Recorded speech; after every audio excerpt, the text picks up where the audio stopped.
sangat simpang siur tentang paruh waktu, yang memang sepertinya banyak orang-orang yang belum paham gitu paruh waktu ini bagaimana. Isunya kan paruh waktu itu jam kerjanya full tapi gajinya separuh. Tapi ada juga yang bilang kerjanya setengah hari, gajinya full gitu. Wah, enak banget kalau gitu, atau bagaimana gitu? Apa benar seperti itu? Bisa atau bagaimana, paruh Pak? Waktu semua ya? Iya, paruh Jadi waktu. gini, konsep paruh waktu itu sebetulnya muncul ketika ada komitmen kita. Pertama, tidak boleh ada PHK massal. Kedua, tidak boleh ada yang dirugikan ya. Kemudian jangan ada penurunan penghasilan dan sebagainya. Tapi di sisi lain, formasi kita dan anggaran Pemda ini misalnya nggak ada uangnya, ya gitu ya. Nah, itulah kita harus cari jalan tengah ya. Kita ini bisa saja mencari istilah yang lain, tapi kalau kita cari istilah yang lain ya, itu akan beda konsepnya. Mereka merasa tidak menjadi ASN. Tapi kalau kita gunakan P3K, maka dia pun tidak akan dapat penghasilan sebagaimana P3K. Ada gaji pokok, ada tunjangan melekat, dan ada tunjangan kinerja. Tapi kalau untuk bayar tiga-tiganya nggak mungkin nih. Tapi kalau dibayar semua, kita nggak akan sanggup untuk mengangkat mereka. Akhirnya muncul apa ya, jalan tengahnya, oke lah P3K, tapi P3K paruh waktu itu tidak disebut di undang-undang. Di undang-undang itu P3K, maka tidak ada juga istilah P3K penuh waktu.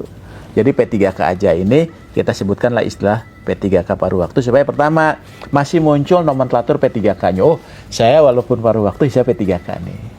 Yang kedua, oh saya tidak diberhentikan, ya tetap. Dan saya tidak ada penurunan penghasilan. Karena kenapa? Ketika saya jadi paruh waktu, maka saya akan dibayar dengan anggaran yang ada saat ini. Saya misalnya jadi guru, kemudian saya dibayar 1 juta, 1 juta itulah dia dibayar. Tapi dia sudah dilekatkan ketika dia mendaftar, kemudian ikut seleksi, gitu ya. Luluslah, ternyata formasinya nggak ada, maka dia jadi paruh waktu. Nah, jam kerjanya gimana kan gitu? Jam kerjanya itu nanti kita akan serahkan kepada pengaturan instansi masing-masing. Karena yang tahu bahwa mereka itu harus bekerja penuh atau tidak, itu tergantung dari apa? Kontrak kerjanya. Karena kan P3K itu basisnya kontrak. Ya, di kontrak itu disebutkan aja dia akan bekerja kapan gitu ya. Jadi artinya nanti instansi akan kita berikan ruang untuk mengatur jam kerja bagi mereka yang paruh waktu. Nah, oleh sebab itu, paruh waktu itu berarti dia ada kejelasan status, ya. Yang penting statusnya dulu. Bagi teman-teman ini kan yang penting statusnya, dan dia tidak diberhentikan sebagai pegawai non-ASN. Tetap bisa berlanjut. Jadi kalau ada misalnya ada orang yang tidak menerima, kami tidak mau menerima jadi paruh waktu, kami akan penuh waktu.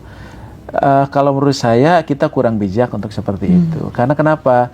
Ini pemerintah ini sudah memikirkan, ya, Menpan RB atas nama pemerintah termasuk BKN memikirkan itu supaya nggak berhenti, tapi di tengah-tengah keterbatasan anggaran, ya, dan sebagainya, ini bisa ada kebijakan kita seperti ini.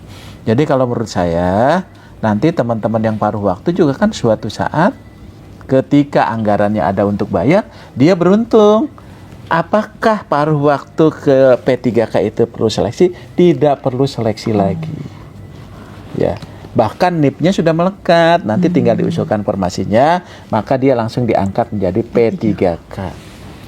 Jadi sebetulnya teman-teman tidak perlu khawatir, jangan juga terprovokasi seolah-olah ini akan merugikan dan sebagainya. Justru ini menguntungkan. Ketimbang mereka itu diberhentikan. Ya, harusnya kan diberhentikan. Karena kenapa harus diberhentikan? Anggaran nggak ada, ya kan, formasi nggak ada.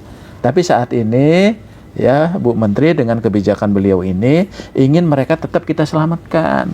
Tapi caranya ini dulu ya. Jadi paruh waktu itu adalah jabatan untuk parkir untuk masa transisi, ya. Nah, setelah itu seharusnya tidak ada lagi yang paruh waktu. Tapi kalau instansi itu punya ketersediaan anggaran untuk belanja pegawainya mencukupi, ya boleh langsung juga semua boleh. Kan kita juga tidak bisa memaksa kementerian, lembaga, dan Pemda yang nggak punya uang gitu harus bayar. Ya, karena nanti pelayanan publiknya terganggu.